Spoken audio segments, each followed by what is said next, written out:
চাওক এইটো আমাৰ দ্বিতীয় এডিশ্যন ব্ৰহ্মপুত্ৰ কাৰ্নিভেল আমি 22-23 বৰ্ষতো কৰিছিলোঁ আৰু এই বছৰ ইয়াৰ যিটো আমি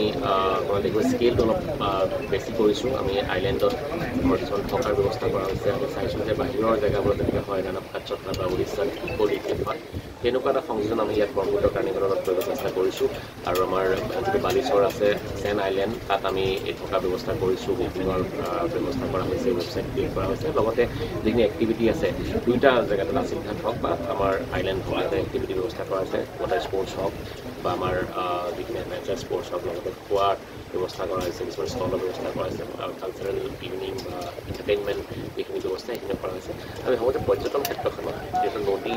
লৈ পেলাই যথেষ্ট পৰ্যটনৰ সম্ভাৱনা আছে আৰু আমি ব্ৰহ্মপুত্ৰৰ যি বিশালতা আছে তাক কেনেকৈ এক্সপ্ল'ৰ কৰিব পাৰোঁ যদি অসমৰ এই যিটো সম্ভাৱনা ইয়াক যথেষ্টখিনি আগুৱাই নিব পাৰিব বুলি ভাবোঁ এই কাৰ্নিভেলৰ জৰিয়তে কাৰণ ইয়াৰ যিখিনি পাব্লিচিটি আমি ইতিমধ্যে দেখিছোঁ যে ফুটফল হৈছে প্ৰায় লাষ্ট 3 দিনত প্ৰায় 25-30 আমাৰ ফুটফল হৈছে আমি দেখিছোঁ প্ৰায় ডেইলি 7-8 হাজাৰকৈ ফুটফল হৈছে আৰু বাঢ়ি থাকিব যদি দেখিছোঁ গতিকে আমাৰ টাৰ্গেটটো হৈছে যে অসমৰ টুৰিষ্টসকলে নহয় পৰ্যটন যিটো আমাৰ ভিতৰতে আছে তেওঁলোকেই নহয় যে আমি নৰ্থ ইষ্টৰ বাকী ষ্টেটবিলাক চাপত তেনেকৈ আমি যে হৰ্ণবিলৰ দেখিছোঁ বা চেৰি ব্লছম সৰুৰ পৰা আৰম্ভ হৈছিলে কিন্তু আজি তেনেকৈ বিশ্বৰ বিভিন্ন জেগাৰ পৰা ইয়াত আহে আমি এটা প্ৰয়াস কৰিছোঁ আৰু নৰ্থ ইষ্টৰ বিভিন্ন জেগাত আমি ইতিমধ্যে যিটো FM ৰেডিঅ' প্ৰচাৰ আৰম্ভ কৰিছোঁ সৰু সৰু যিবোৰ এয়াৰপৰ্ট আমাৰ নৰ্থ ইষ্টত আছে তাতো আমাৰ আৰু দেশৰ বিভিন্ন জেগাতো আমি যাবলৈ চেষ্টা কৰিম যিখিনি ব্ৰেণ্ডিঙৰ কাম নেশ্যনেল ব্ৰেণ্ডিং কৰি যাতে অনাগত দিনত আমি যদি কণ্টিনিউৱাছ প্ৰচেছত চলি থাকোঁ এটা আমাৰ এটা প্ৰডাক্ট হিচাপে গঢ় লৈ আৰু যথেষ্টখিনি ইয়াত সহায়ক হ'ব পৰ্যটন ক্ষেত্ৰখন জলপৰী আৰু নেচাৰেল হলিডেজে মিলি আমি ইমান দিনৰ আমাৰ যিটো অভিজ্ঞতা ইয়াত যিটো দেশী বিদেশী পৰ্যটক আহে তেখেতসকলে এটা মানে আমাৰ পৰা বিচাৰি আছিলে যে ব্ৰহ্মপুত্ৰৰ দিনজোৰা কাৰ্যসূচীৰে তেওঁলোকে ৰিভাৰ ক্ৰুজ কৰিব পাৰে নেকি তো আমিও যিহেতু ফাৰ্ষ্ট জেনেৰেশ্যন বিজনেছমেন আমি সেইটো কৰিব পৰা নাছিলোঁ আমাৰ আৰ্থিক প্ৰব্লেম আছিলে কিন্তু সময়ত এতিয়া আমি এটা সিদ্ধান্ত ল'লোঁ এটা জলপৰী এইখন যিখন ব্ৰহ্মপুত্ৰ পাৰ যিখন আমাৰ বন্ধু ধীৰাজ বিকাশ গগৈ তেখেতে আহিলে তেখেতে এখন আগতে ডিব্ৰুগড়ত ৰাখিছিলে এতিয়া ডিব্ৰুগড়ত যিহেতু বস্তুটো পানী অলপ কমি আছে অসুবিধা হয় সেইকাৰণে গুৱাহাটীলৈকে লৈ আহিলে আৰু অহাৰ পিছত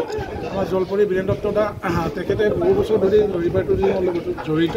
আৰু মই নিজে টুৰ অপাৰেটৰ হিচাপে আমাৰ বিভিন্ন ধৰণৰ টুৰ অপাৰেট কৰি থাকোঁ এতিয়া সেইকাৰণে আমি এটা ইটিনেৰি ডেভেলপ কৰিছোঁ আমাৰ যিহেতু বিশ্ববিশ্ৰুতভাৱে শুৱালকুছিখনক জানে গতিকে সেই শুৱালকুছিখনক আমি বাই ৰিভাৰ আমি যাবলৈ বিচাৰিছোঁ আৰু এইটো আমাৰ দিনজোৰা কাৰ্যসূচী ৰাতিপুৱা আমি ইয়াৰ পৰা 9টা বজাত আমি শুৱালকুছিলৈকে ৰাওনা হ'ম ৰাওনা হৈ আমাৰ ইয়াত প্ৰায় 1.5 ঘণ্টা লাগিব যাওঁতে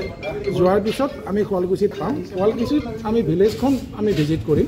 ভিলেজখন ভিজিট কৰোঁতে আমি তাত কি কৰিম যে আমি ৰিক্সা ল'ম যিটো অলপ এডভেঞ্চাৰাছ হ'ব মানুহ গতিকে ৰিক্সা লৈ পেলাই আমি শুৱালকুছিৰ বস্ত্ৰ উদ্যানখন দেখুৱাম তাত আমাৰ যিটো গল্ডেন থ্ৰেডৰ যিটো লাইফ চাইকেল একদম মানে পলুৰ পৰা লেটা পলুৰ পৰা ফিনিছ প্ৰডাক্টলৈকে গোটেইখিনি তাত ডিছপ্লে আছে তাৰপিছত আমি তাৰ যি শাল আছে শালত কেনেকৈ কাপোৰ বয় শিপিনী আমাৰ কেনেকৈ এইবিলাক কৰিছে যিবিলাক বস্তু বাহিৰতো গৈছে যিটোৰ কাৰণে বিশ্ববিশ্ৰুত হৈছে মানুহ আহি আছে সেইখিনি আমি দেখুৱাই তাৰ এখন ভিলেজ ৰিজৰ্ট আছে বিনোদিনী ভিলেজ ৰিজৰ্ট তাত আমি তেওঁলোকক লাঞ্চটো কৰোৱাম আৰু সেইটো এথেনিক লাঞ্চহে হ'ব আৰু তেখেতসকলৰ নিজৰ ফিচাৰী আছে তেখেতসকলে লোকেল মাছৰ বিভিন্ন ধৰণৰ আহাৰ তেওঁলোকে দিব তাত দিয়াৰ পিছত আমি ইভিনিং আকৌ তাৰ পৰা আমি গুচি আহিম যিটোত আমাৰ প্ৰায় 2 ঘণ্টা সময় লাগিব আপুনি বিচৰা বাতৰি পাব কেৱল নিউজ 18 এপত নিউজ 18 এপ ডাউনলোড কৰিবলৈ স্কেন কৰক এই QR কোড গুগল প্লে ষ্টৰতো পাব এই নিউজ 18 এপ